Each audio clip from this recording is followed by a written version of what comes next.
On this week's mailbag episode, baseball season is officially underway. Reacting to some Padres news, finally getting some signings in the form of Jason Heyward and Connor Joe, as well as rumors about Dylan Cease and what the Padres could be looking from the Orioles, a potential trade package. And of course, it's the mailbag, so answering a bunch of your questions relating to all sorts of topics. You know what I mean? Because it's mailbag, and that's what's fun. You never know what's coming. So let's get into it.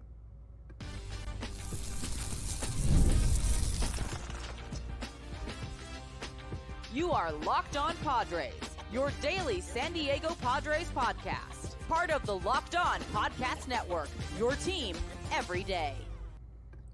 Greetings, ladies and gentlemen, and welcome to another edition of Locked On Padres podcast, which is part of the Locked On Podcast Network, your team every day for Monday, February 10th. As always, I'm your host with sometimes, occasionally, but certainly not always the most, Javier Reyes. You can follow me on Twitter/X and Blue Sky at Javipeno, Javiipeno. Feel free to send me all of your comments, questions, whatever. I usually go over all of them on Monday's show because it is the Monday mailbag, but we will, occasionally, the Reyes name will potentially respond to your stuff, even if it isn't for the mailbag. So feel free to go reach out, especially with now us officially entering full season mode. That means you're getting an episode every day of the week. No more 3 days a week.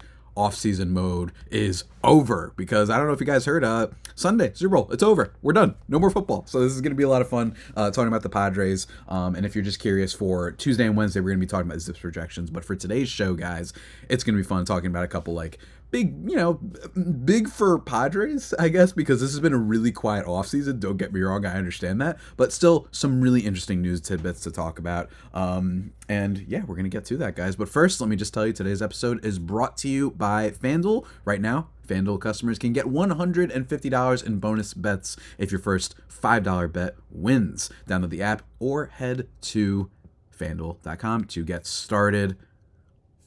Folks, we finally got some signings, and they weren't exactly the most sexy, but we're going to talk about them, right? Connor Joe and Jason Heyward, respectively. Let's start with Connor Joe. Reading from MLB Trade Rumors, the Padres have officially announced Connor Joe's contract. He will earn $1 million in guaranteed money. Kevin Acey of San Diego Union Tribune reports, and another $1.25 million is available in incentive. Joe, 32, has been a roughly league average bat in his career, but decent in a platoon capacity. In his 1,582 plate appearances, he has hit .242, .337, .391 for a WRC plus of 97, indicating he's just 3% below par. A right-handed hitter, Joe has a .254, .354, 15 slash, and 107 WRC plus against lefties, compared to the 91 WRC plus against righties. He's capable of playing at first base or in an outfield corner. He has 5 defensive run saves as an outfielder in his career. After above average is a bit more pessimistic, giving him a -7 score, though. However, both metrics consider him above average as a first baseman. So, my reaction to this signing, fine. This isn't going to move the needle. But bottom line is, this is what we've been talking about on the show for a while.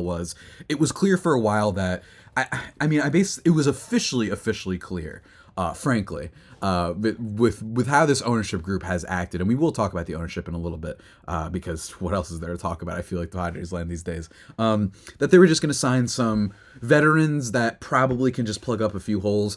I do not believe either of these players, Jason Heyward or Connor Joe, are going to be giving us the type of upside or potential, and we shouldn't look at this as, hey, Jerks and Profar did well last year, maybe we're going to get that out of this. I do not see that being the case necessarily with these two. Let me quickly talk about Heyward. Also, agreement with Jason Heyward, a free agent deal. Dennis Lin of The Athletic reported. Lin indicates that Heyward is expected to split time in left field with San Diego's other recent free agent pickup, Connor Joe. Terms are unreported, but it seems likely to be a 1-year major league deal for the Excel Sports Management client. The Padres have 4 openings on the 40-man roster and can accommodate Joe and Heyward without any corresponding moves. And just a note of him, when it comes to Jason Heyward, his numbers, not really as good either, but you might remember that he was very good for the Dodgers. He put 2.3 wins above replacement that year, 120 WRC plus. Last year, he got hurt a bunch with the Dodgers, like a bunch early last offseason.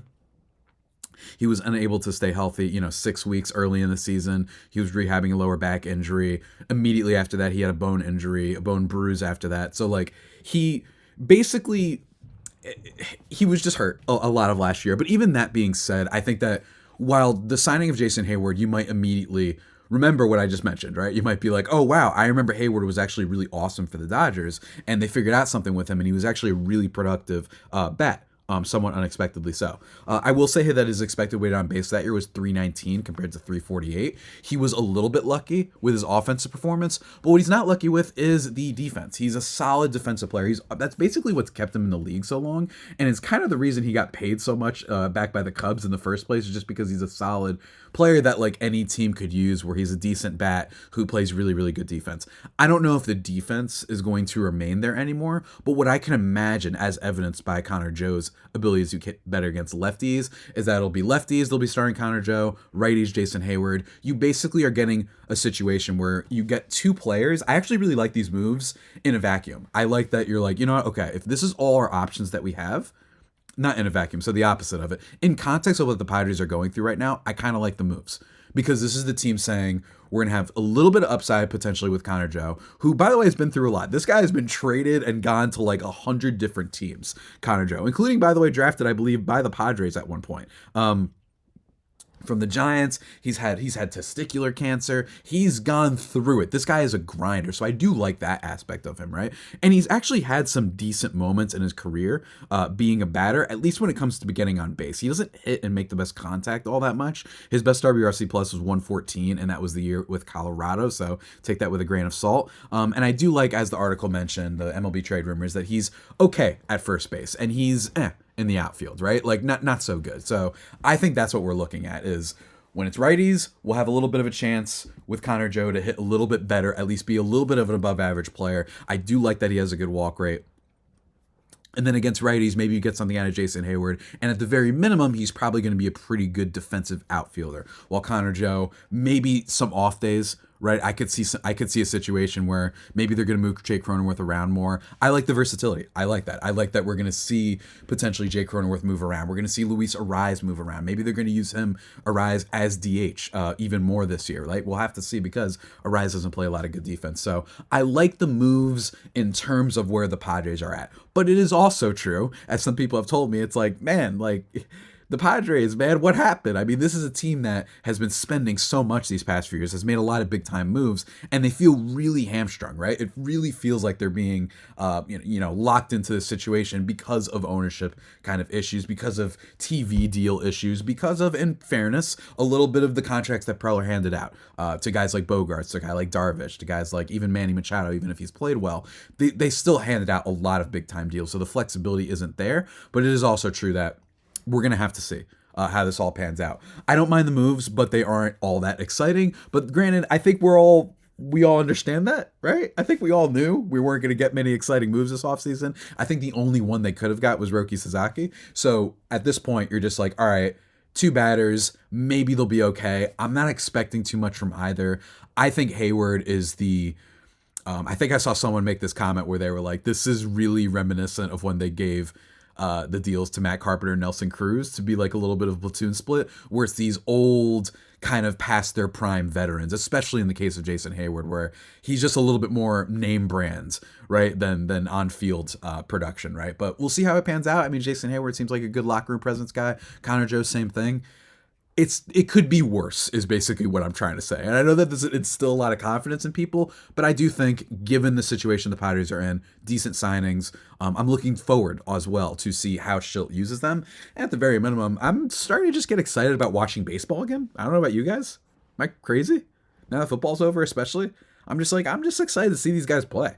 Because, hey, crazier things that happened. Jerkson Profar was the worst, and I know I just said at the top of the podcast not to expect to strike gold twice, but in fairness, in terms of just what if he is a Connor Joe 1.5 win player in 2023?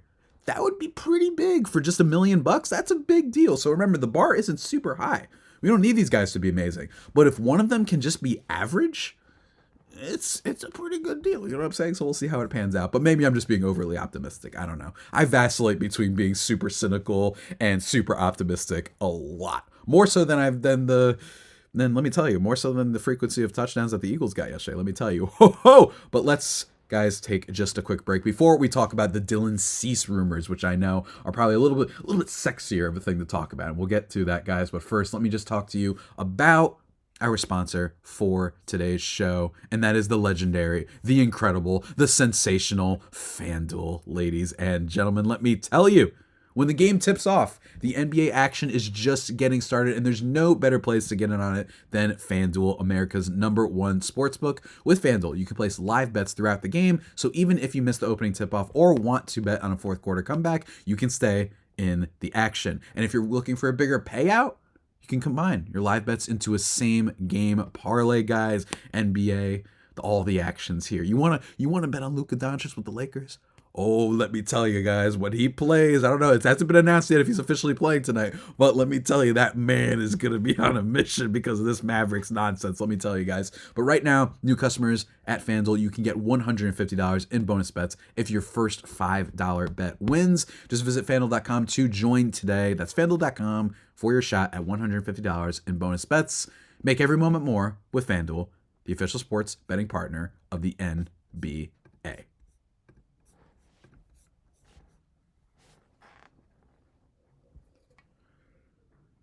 And just like that, everybody, we are back thriving and, of course, vibing on the Locked On Padres podcast. Feel free to follow me on Twitter /X and Blue Sky at Javipeno, JAVIIPENO. We are back to 5 days a week here on this podcast, giving you all the up-to-date Padres stuff because, guys, we're close.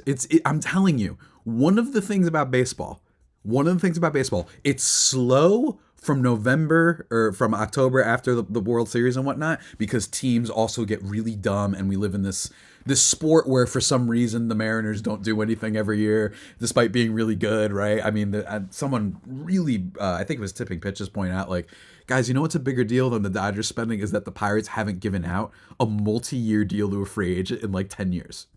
You know what I mean? So it's not just the Dodgers, but I think the offseason, it's like depressing. The offseason. I think that's why it makes it go slow. That free agent period, I think, is slow for a lot of people because we just don't get. Most teams basically have to live with the fact that their owners want to buy stock in ChatGPT more than they care about spending on players. You know what I mean? So that's kind of the issue. And there's only like 6 teams that get to have fun every offseason. That's why it feels long. But when we get to this point when football's over, I'm telling you, it blazes by, guys. Stick with me on this. You trust me. Trust me, it starts getting fun. But anyway, let's talk a little bit about the Dylan Cease rumors. MLB trade rumors. Padres inquired about Jordan Westburg, Kobe Mayo, and Samuel Basallo in Cease trade talks with Orioles. Back in December, it was suggested that the Orioles had trade interests in Dylan Cease. And MASNsports.com's Roach Kubatko, I think is how you say this fellow's name, wrote today that the O's and Padres, today being February 8th, by the way, had indeed had some level of discussion about the right-hander's availability. However, it isn't clear if talks have gone anywhere, as Gametime reports that San Diego checked on some notable Baltimore players who, in quotes, weren't on the table, including all-star outfielder Jordan Westburg and top prospects Kobe Mayo and Samuel Basallo. The nature of the trade discussions aren't known, but presumably one of these 3 would have been the headliner of a trade package, with Cease and perhaps other players heading to Baltimore in return.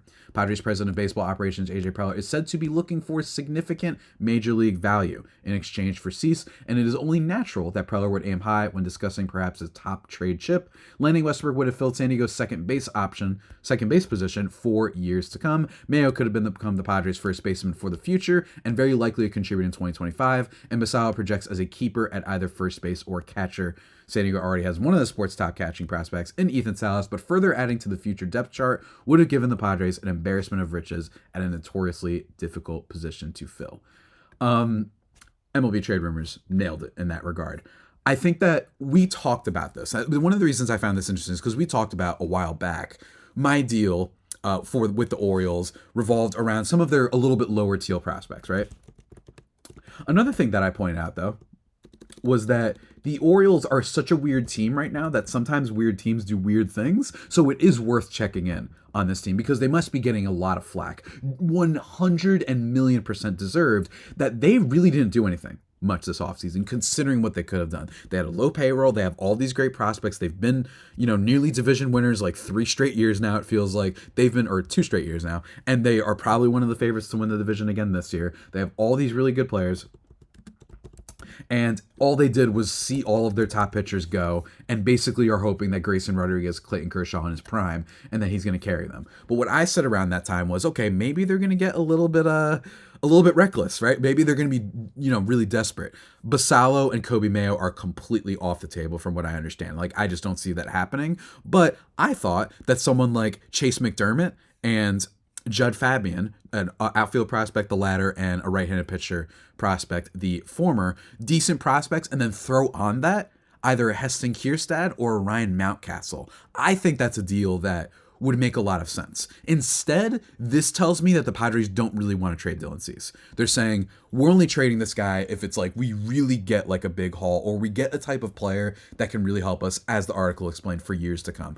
I would love beyond belief if they got Kobe Mayo, but that is not happening. Basallo, not happening either. Admittedly, though, he's a little bit farther off. So I think that if Dylan Cease had more control, I bet you Baltimore would at least think about it, especially given the aforementioned pressure they have to bring in a legible starting pitcher to help out their rotation. I mean, guys, have you seen the Orioles starting pitching rotation? Because it's really tough, and this is, again, a bigger problem, in my opinion, with baseball than the Dodgers, right? Like, this is just absolutely disgraceful that you had Corbin Burns and you have free agent flexibility. You even have new ownership, and the GM is like, no, he's too hesitant to pull the trigger, right? This is a rotation next year consisting, I gotta find this, man, this is so funny, of Zach Eflin, Grayson Rodriguez, Charlie Morton, Dean Kramer, and Sagano, Tomiyuki Sagano, the player from Japan.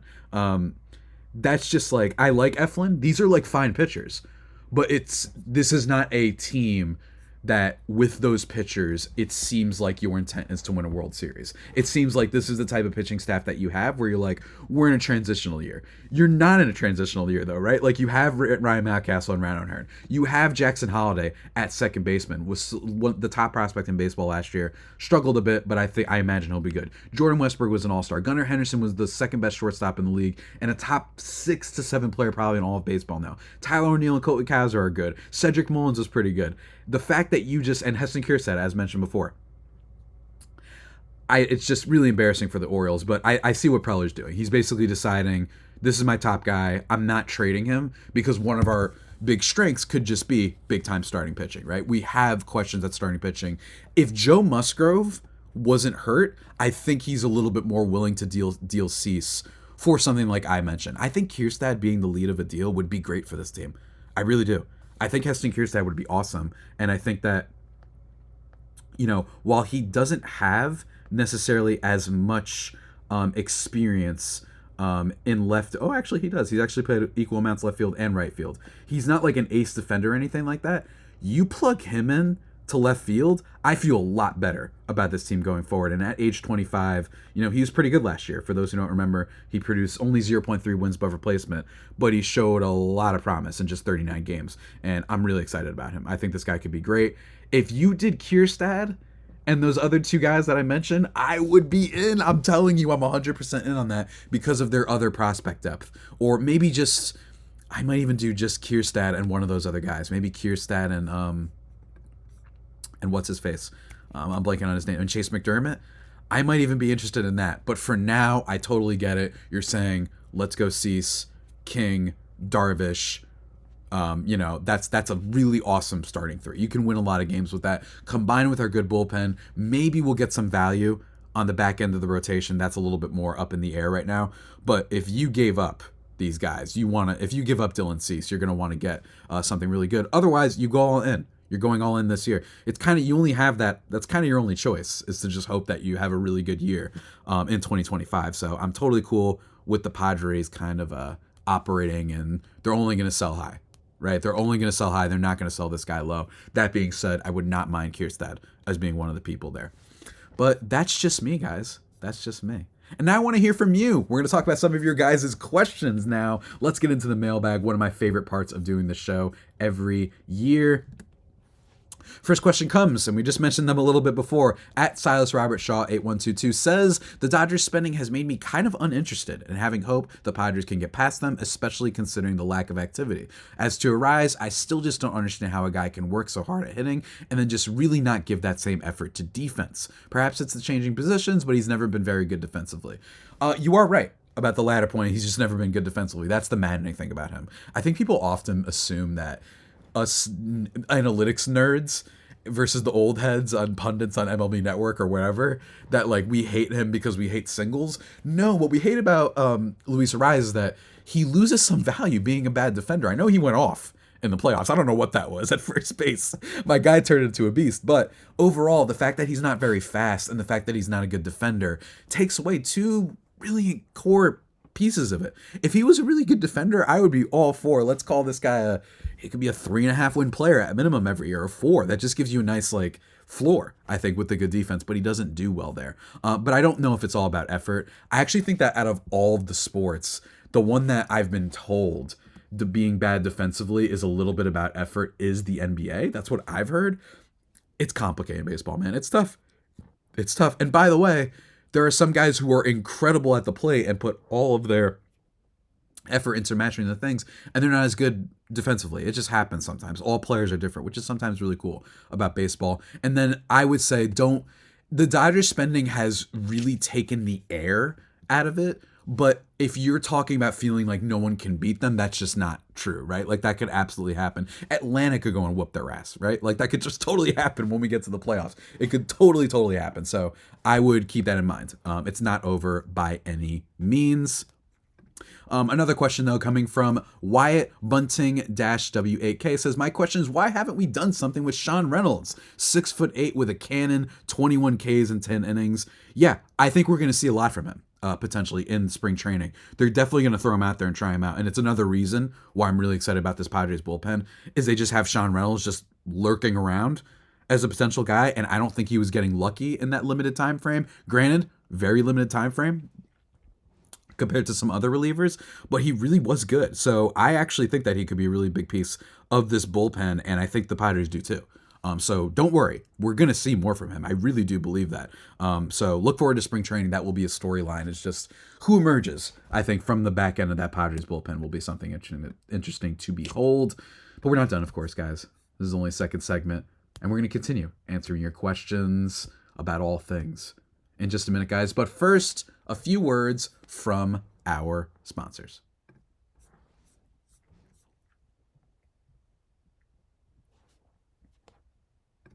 And just like that, everybody, we are back into the final segment, continuing the mailbag questions here on the Locked On Padres podcast. And as always, just another reminder, follow me on Twitter /X and Blue Sky at Javipeno, JAVIIPENO, and reach out to me on there for your chance to be featured on the mailbag.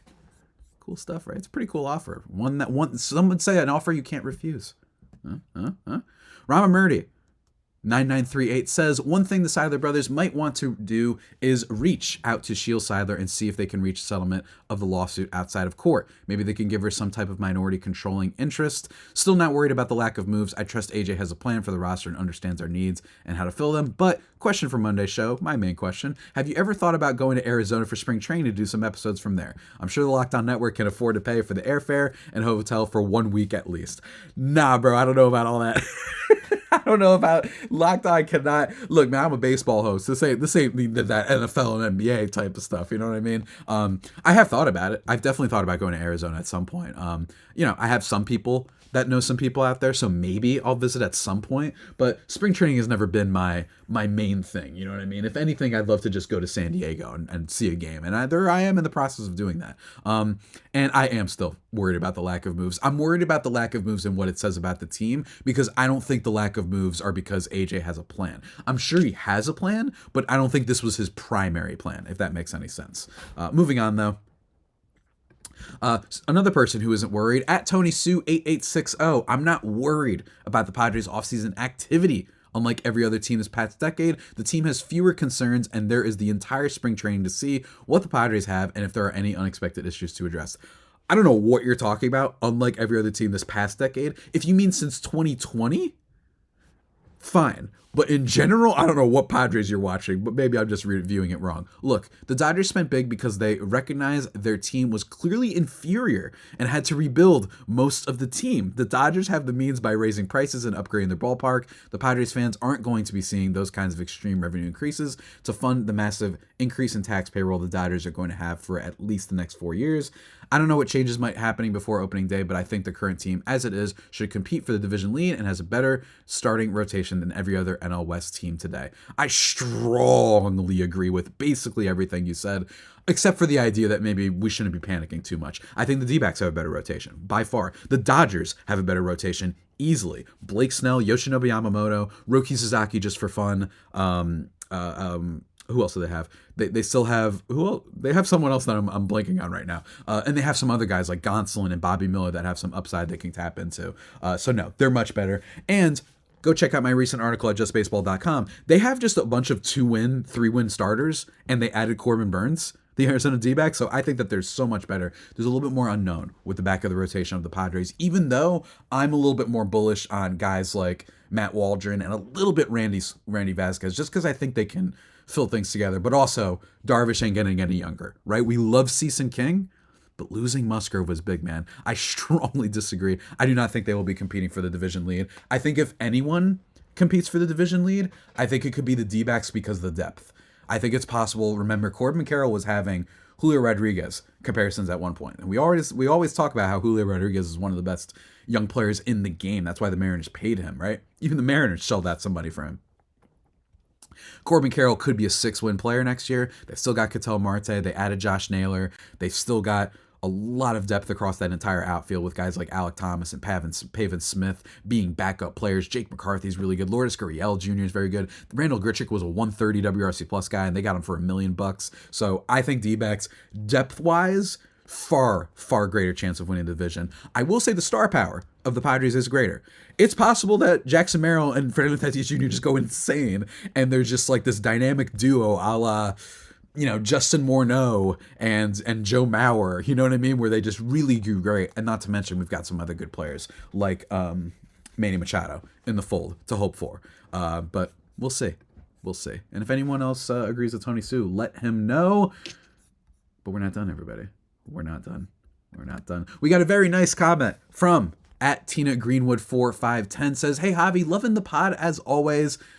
Thank you. Thank you very much. I may have missed this info, so if you have already covered it, sorry. What do you think about Maldi, as in Martin Maldonado? I hadn't heard a peep and then saw his IG stories and how he'd been picked up for a minor league deal. Okay. I was, don't hate me everyone, an Astros fan prior to falling in love with the Padres. No hate whatsoever. Frankly, I think Astros hate is a little tired at this point. I followed Altuve from the minor league single A team out here in Lancaster, CA, so naturally got to know all of my players there first. I love Machete Maldonado. That being said, he's 38. He's declined for years. I don't even understand most of the stats, and I know how bad he's been. My thoughts alone here are that they're going to use his skills to train up Campy. I think that he could be good use as a coach, but again, coming from a fangirl perspective, no stats to base it on. Love this show. I've only written in one other time, and that was about Alfaro, so maybe I have a soft spot for the washed-up catchers. LOL. Keep up the great work. God bless. Heart, Tina. Thank you for the kind comments, Tina. Thank you very, very much. I agree with you, especially with the signings of of Elias Diaz. I think it's clear that this is kind of maybe they can work on some things. Martin Maldonado, I think there's a reason you've seen him pass around these past few years, especially with the Astros. Like, there's clearly something when it comes to the off-field mentorship thing. And while, don't get me wrong, I have a problem with when teams use, with Eric Hosmer, they use the off-field. He's a clubhouse leader to distract with how bad they are on the field.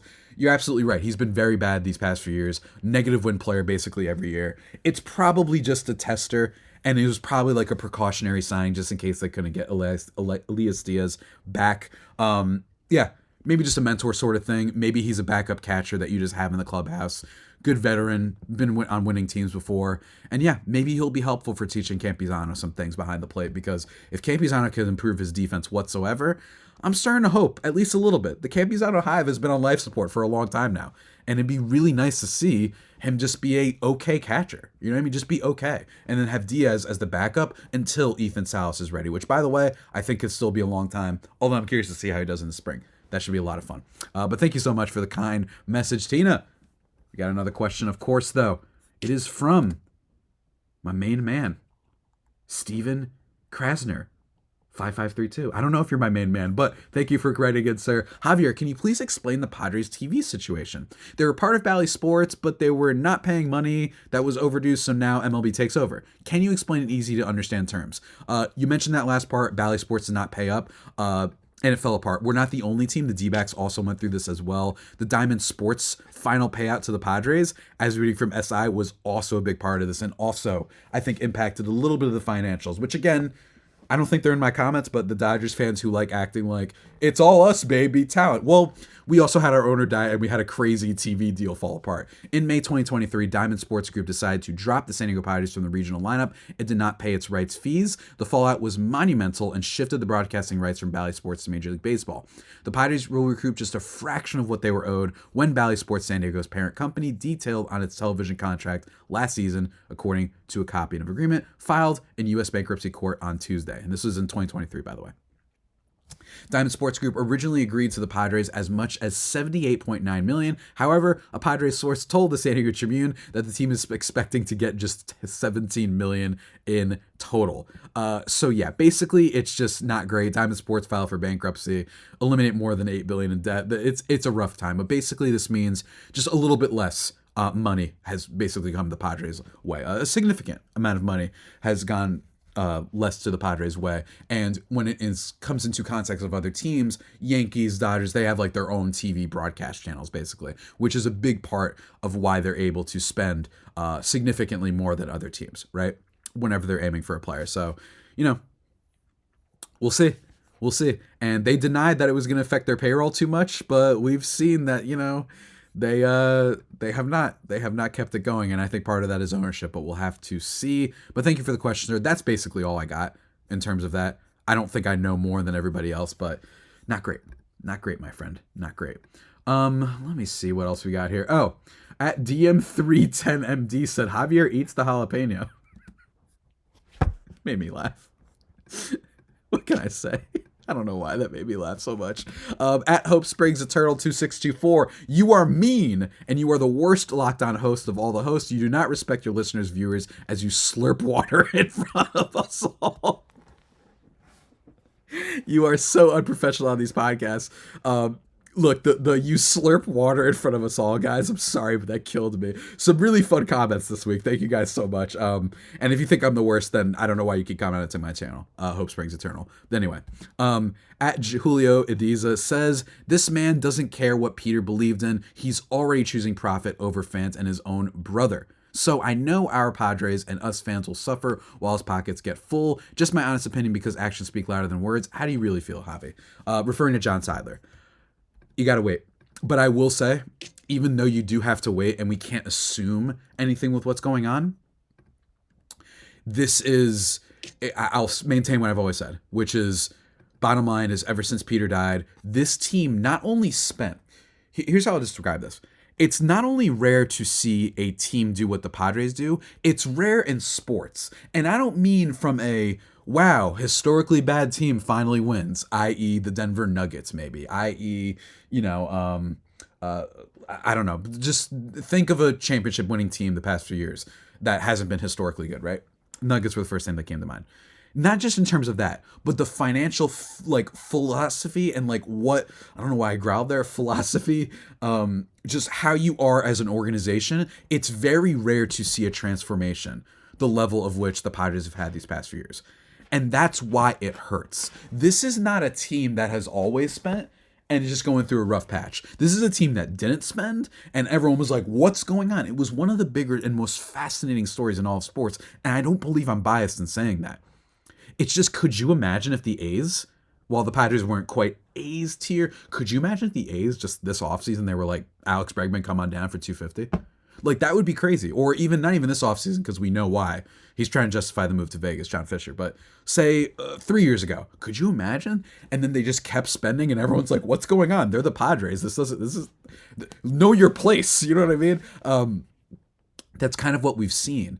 And considering that transformation, for as soon as Peter passes, for the biggest move that this team made to be trading away Juan Soto, it worked. Don't get me wrong. It was a good trade for the team. They were not going to be able to afford Soto. But the fact that that is their biggest move, easily, does say a lot about the current ownership. And I'm not totally sure if figuring out the control person is going to change that. And that's the reason the money stopped flowing.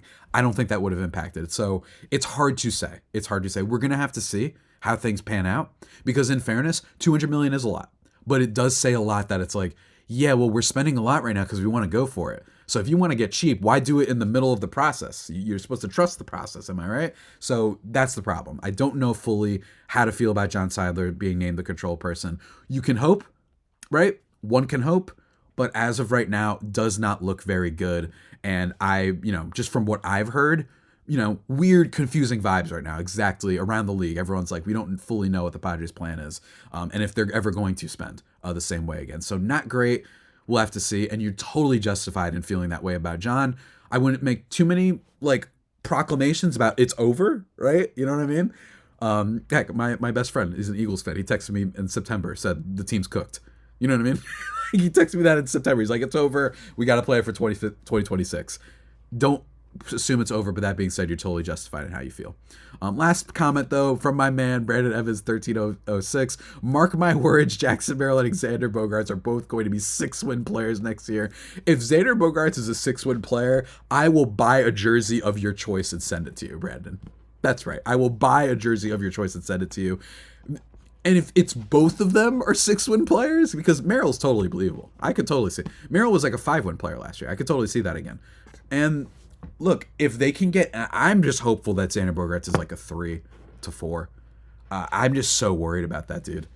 I mean, this is like, we're heading to like an Anthony Rendon, Jordan Zimmerman, like Bobby Bonilla. You know what I mean? We're heading towards a really, really scary period with Xander Bogaerts. If he doesn't show anything, this could be one of the worst contracts I've seen in my lifetime, because it's 11 years. And we're only 2 years down. Yeah, it's bad, guys. It's bad. But one must hope. You must keep hoping, guys. We're going to do some projections about hoping for the San Diego Padres tomorrow. We're going to be going through offense tomorrow, and then we're going to go through the pitching and all that later on. I believe they're all up at FanGraphs, so we're going to give my thoughts on all of them, whether they're too high or too low. And I was really down on the projections last year. I thought they underrated the crap out of every player, most players on this team, and I didn't get it. And I was right about that. So let's see what they do about the rest of the team. That should be a lot of fun, guys. And of course, feel free to keep sending me your questions and comments. I love answering them. They are very, very good and entertaining. Even the mean ones, which most of them are not mean. Shout out to you, Tina, and shout out to you, Brandon, and shouts to Robert Murray, and shouts to all of you. We love you very much here on the Locked On Padres podcast. But until next time, stay safe, and of course, stay faithful, my fair faithful homies. Take care.